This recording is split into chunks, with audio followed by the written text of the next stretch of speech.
நாங்கலாம் சண்டே அன்னைக்கு நிம்மதியான தூக்கம் வேணும்னு நெனச்சோன்னு வைங்களேன், உங்கள மாதிரி ஆளுங்க யாருமே வீட்ல நிம்மதியா நல்ல சாப்பாடு சாப்பிட முடியாது. சண்டே அன்னைக்கு நீங்க நல்ல சாப்பாடு சாப்பிடணும் அப்டின்னா, நாங்க காலைல சீக்கிரத்துல எந்திரிச்சே ஆகணும்.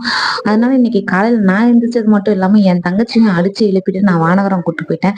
இப்பதான் வானகரத்துல போய் மீனெல்லாம் வாங்கிட்டு வந்தேன். திருப்பி எதுக்கு போனேன் அப்டின்னா, எங்க அண்ணி கொஞ்சம் மீன் கேட்டிருந்தாங்க. சரி அவங்களுக்கு வாங்கி குடுத்துட்டு, நம்ம ஏதாவது வாங்கிட்டு வரலான்னு சொல்லிட்டு போயிருந்தேன். நான் வந்து சுறா மீன் மட்டும் எனக்காக வாங்கிட்டு வந்திருந்தேன். சுறா மீன்ல சுறா புட்டு வச்சிடலாம் அப்படின்னு சொல்லிட்டு, அப்படியே நான் வந்து சென்டருக்கு கிளம்பி போயிட்டு, சென்டர்லேருந்து வரும்போது நான் வந்து சிக்கனும் வாங்கிட்டு வந்துட்டேன். அப்படியே சிக்கன் வந்து பள்ளிப்பாளையம் சிக்கன், அதாவது வரமிளகா சிக்கன் வறுவல். அதை செஞ்சிடலாம் அப்படின்னு சொல்லிட்டு சிம்பிளா ரசம் வச்சுட்டு, சாதம் வச்சுட்டு நானும் சாப்பிட்றதுக்கு உட்காந்துட்டேன். நான் என்னைக்குமே உட்கார்றதுக்கு முன்னாடி என்னோட கேமரா, அதாவது ஃபோன் ஸ்டாண்டை வந்து முன்னாடி வைக்க மாட்டேன்.